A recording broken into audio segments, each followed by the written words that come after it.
Les experts d'Europe 1 avec notre Monsieur Europe, Alex Taylor. Good morning, Alex. Alors, oui, good morning, Thomas. How are you? Fine, and you. On va donc en Angleterre. Axel de Tarlet va nous envoyer une lettre ce matin. Alexandre Cara va nous parler sécurité et football. Et Anne Le Gall va nous surprendre avec l'innovation. Bonjour, bienvenue à tous. Bonjour Thomas.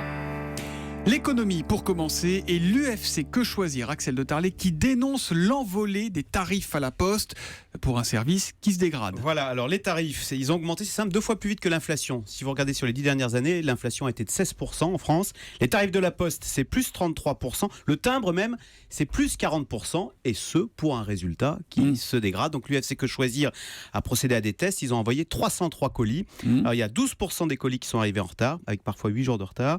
Autre enseignement aussi, il ne faut pas se fier au conseil du guichetier, qui dans 71% des cas vous oriente vers une offre plus chère. Ah, le malin. Et on passe aussi sur, vous savez, les postiers, enfin dans le service qui se dégrade, les postiers qui ne sonnent plus chez vous pour vous apporter le colis ou pour un recommandé. Alors on ne va pas généraliser, mais c'est vrai que tout le monde a constaté que le service de la poste des facteurs se dégradait. Il y a un point positif néanmoins dans cette enquête, c'est l'attente. L'attente dans les bureaux de poste qui recule. C'est vrai, on attend moins Les qu'auparavant. bureaux ont été réorganisés, effectivement. Réorganisés, En voilà. même temps, c'est normal qu'il y ait moins d'attente. On va de moins en moins à la poste, donc il y a moins de monde. Alors vous avez raison. Le courrier diminue chaque année. Le courrier, qui est quand même la base de la poste, aura été divisé par 2 d'ici 2020. Et il faut être honnête, c'est un vrai problème pour la poste. D'ailleurs, l'UFC Que Choisir, cyniquement, se demande si cette dégradation de service qu'elle constate n'est pas sciemment organisée par la poste. Carrément. Oui, pour préparer le terrain à l'abandon ou au renoncement du service universel. Genre, par exemple, on va arrêter de distribuer le courrier le samedi, puisqu'il y a de moins en moins de courrier, etc. Alors, la poste dément, mais vous voyez, en tous les cas, le service se dégrade. Ah non, moi, britannique, je défends bec et ongle votre poste qui fait énorme bond en arrière. Quand je suis arrivé en France, je me souviens d'une fois, je suis allé avec 18 cartes de Noël pour les poster en Angleterre et la guichetière m'a dit « Ah non, vous pouvez pas poster tout ça. Hein. » Il fallait que je poste 10 à la fois, que je refasse la queue pour poster ensuite. Moi, je pourrais écrire un livre sur mes déboires avec la poste, mais ils ont quand même fait des efforts. Ouais, c'est le célèbre quand je me regarde, je me désole et quand je me compare, je me console. En tout cas, vous êtes là. l'autre information, c'est qu'Alex Taylor envoie des petites cartes pour Noël, donc envoyez-lui votre adresse, on ne sait jamais.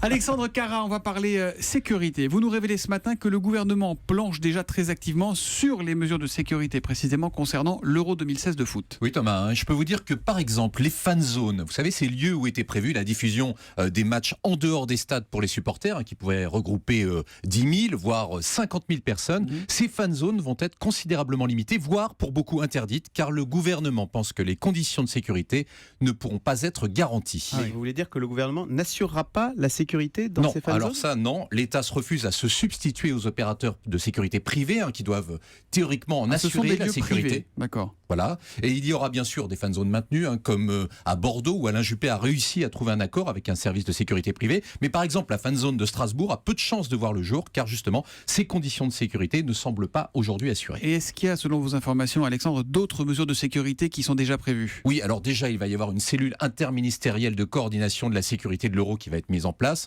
qui concernera le ministère de l'Intérieur, bien sûr, et notamment le ministère des Sports. La sécurité aux abords des stades va être renforcée, et surtout, les écrans géants, vous savez, ces écrans géants sur lesquels vous avez l'habitude de voir en extérieur les matchs, l'hôtel de ville ils à vont Paris être notamment. tous interdits. Voilà, il y aura des écrans géants en intérieur, mais pas en extérieur. Enfin, le ministère de l'Intérieur est clair. Si pour des raisons de sécurité, un match doit être annulé ou reporté, il le sera.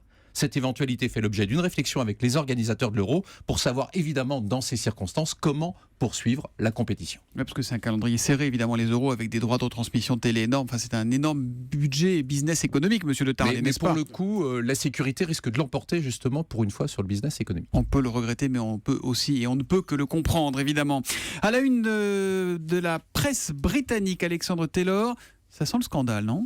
Oui, on aurait pu imaginer que c'est les frappes, mais pas du tout. Ce qui fait le buzz ce matin, c'est un scandale toxique concernant l'aile jeunesse des conservateurs, et notamment sont des gens qui viennent d'être démis de ses fonctions, un certain Mark Clark. Et c'est quoi ce scandale ? Alors c'est tout ce qu'on aime chez les Britanniques. Il y a des histoires de coucherie entre des députés conservateurs et de jeunes recrues, de chantage. Ce même Mr. Clark aurait filmé un député et une jeune femme dont le nom a une sonorité française. J'apprends dans la presse. Vous en savez plus ou pas ? Non. Pardon ? Vous en savez pas plus. Sinon, je vous le dirai, vous pensez bien. La drogue aussi, avec une jeune militante sniffant de la coke dans le bar des communes.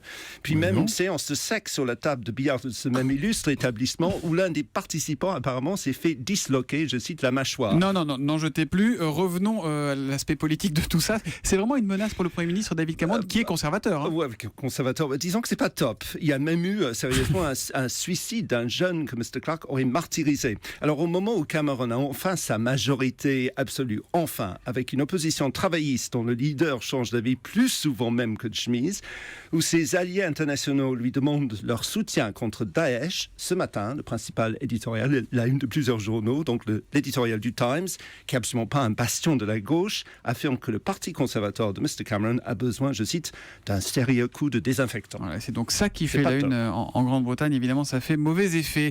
On va innover à enfin le parfum des roses. Retrouvez l'innovation du jour avec EDF. Alors évidemment, Anne Le Gall, quand vous nous offrez des roses, ce sont des roses bioniques. Qu'est-ce que c'est que cette histoire ?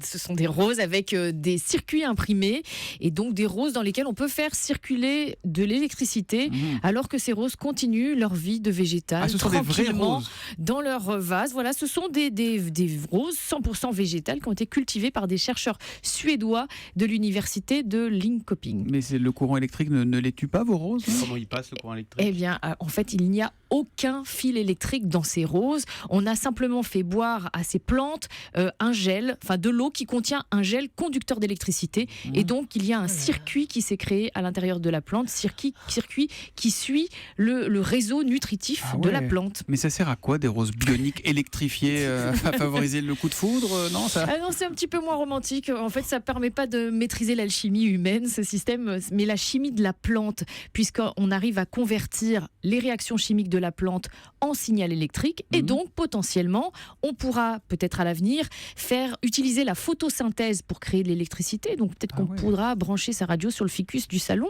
par exemple, ou alors on pourra plus se débarrasser du ficus, ça c'est la mauvaise nouvelle. Ou alors on pourra surveiller de près la croissance des plantes avec par exemple des plantes bioniques témoins dans un champ de blé par exemple, qui pourraient dire précisément à quelle date l'épi sera à maturation pour la récolte. Voilà, mignonne, allons voir si la rose. Non, personne. Ce matin, allez, on va avec sa robe de pourpre au soleil. Merci Julie. Heureusement que Julie est là. À demain les experts, 7h15 sur Europe 1. À demain.